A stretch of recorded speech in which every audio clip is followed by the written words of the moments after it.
السلام علیکم ورحمۃ اللہ وبرکاتہ۔ اردو زبان کی تیسری کتاب سبق نمبر 2 یعنی لیسن نمبر 2 پرہیزگاری۔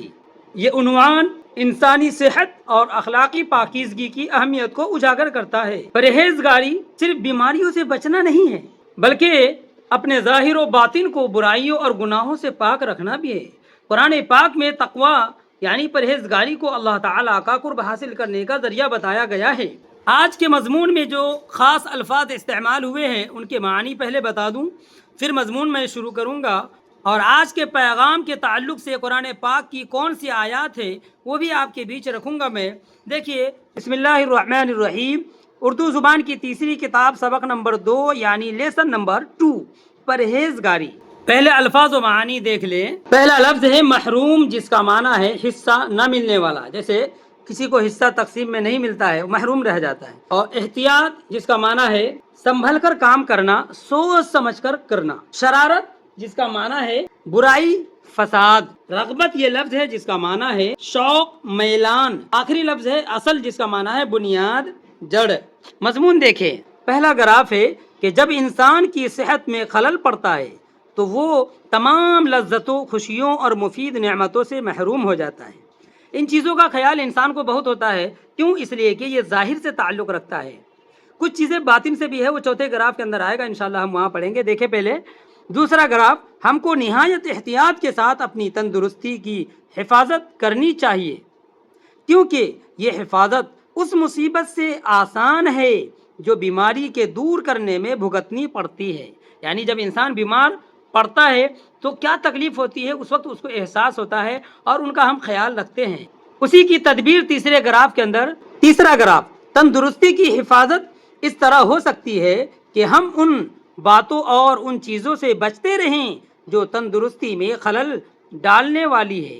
بری آب و ہوا، ناموافق غذا، بے موقع محنت اور بے اندازہ کھانے پینے سے ہم کو ہمیشہ پرہیز کرنا چاہیے۔ اور چوتھا گراف جو انتہائی اہم ہے، جو باطن سے تعلق رکھتا ہے، کے متعلق قرآن پاک میں آیات ہیں، اور ان آیتوں کا بھی خلاصہ یہی ہے کہ انسان جس طرح ظاہر کو سنوارتا ہے اس طرح ان کا باطن بھی اچھا ہونا چاہیے، کہ جب انسان کا باطن خراب ہوتا ہے تو ان کا دل خراب ہوتا ہے، اور جب دل خراب ہو گیا تو سمجھو کہ پورا جسم خراب ہو گیا۔ چوتھا گراف، جس طرح ظاہر کی بد پرہیزی سے انسان کے بدن میں دکھ درد پیدا ہو جاتا ہے، اسی طرح باطن کی بد پرہیزی سے اس کے دل کو طرح طرح کے روگ لگ جاتے ہیں، اور اس روگ کی صفائی انتہائی ضروری ہے۔ ارشاد باری تعالیٰ ہے قد افلح من زکاہا، فلاح اسے ملے گی جو اس نفس کو پاکیزہ بنائے، یعنی انسان اپنے دلوں کو پاکیزہ بنائے۔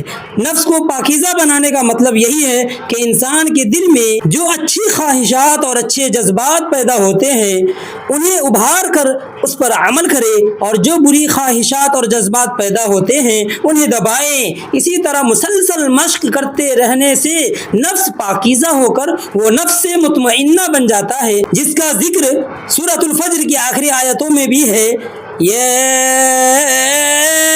ایتھا النفس المطمئنہ، البتہ نیک لوگوں سے کہا جائے گا کہ اے وہ جان جو اللہ کی اطاعت میں چین پا چکی ہے، سکون پا چکی ہے۔ یہ قرآن کریم کے اصل لفظ نفس مطمئنہ کا ترجمہ ہے۔ اس سے مراد انسان کا وہ دل ہے، انسان کا وہ من ہے، انسان کا وہ باطن ہے جو اللہ تعالیٰ کی اطاعت کرتے کرتے بالکل سکون پا گیا ہو اور نافرمانی سے محفوظ ہو گیا ہو۔ اسی طرح پانچواں گراف کے اندر باطن کی بد پرہیزی کیا چیز ہے اور ان سے پرہیز کرنے کی تدبیریں کیا ہے وہ یہاں بتایا گیا ہے۔ دیکھیں، جو شخص بری بات، بیہودہ کام اور ناقص خیال سے پرہیز نہیں کرتا اس کا دل درست نہیں رہتا، نہ اس کو نیکی میں مزہ آتا ہے، نہ اس کو نیک کام سے خوشی حاصل ہوتی ہے، بلکہ بدی، شرارت اور گناہگاری سے اس کو رغبت ہو جاتی ہے۔ اس لیے تقوی کا اختیار کرنا انتہائی ضروری ہے، اور جب تقوی ہوگا تو چاہے وہ گناہ انسان کا ظاہر کا ہو یا باطن کا ہو، جسے دنیا نہیں دیکھتی لیکن اللہ ضرور دیکھتا ہے، اللہ کی نگرانی ہر جگہ موجود ہے، اسی لیے ہمیں اللہ کا خوف رکھنا چاہیے اور اللہ کے احکام کی پابندی کرنا چاہیے۔ دیکھیں چھٹا گراف جو خلاصہ پیغام دیا گیا ہے، ہم کو ظاہر اور باطن دونوں قسم کی پرہیزگاری اختیار کرنی چاہیے، کیونکہ پرہیزگاری ہی تمام نیکیوں اور خوبیوں کی اصل ہے۔ یعنی تقوی اختیار کرنا، احتیاط کرنا، اچھے کام کو کرنا اور برے کاموں سے پرہیز کرنا، بچنا، یہی اصل تمام نیکیوں اور خوبیوں کی اصل ہے، یعنی جڑ ہے۔ ہمارے اندر جتنی بھی نیکیاں آئیں اور خوبیاں آئیں وہ انہی کی بنیاد پر آئے گی، اور اگر ہمارے اندر پرہیزگاری نہیں ہے، تقوی نہیں ہے، تو پھر ہم ظاہر میں کچھ اور کریں گے، باطن میں کچھ اور کریں گے۔ امید ہے کہ یہ پیغام سمجھ میں آیا ہوگا۔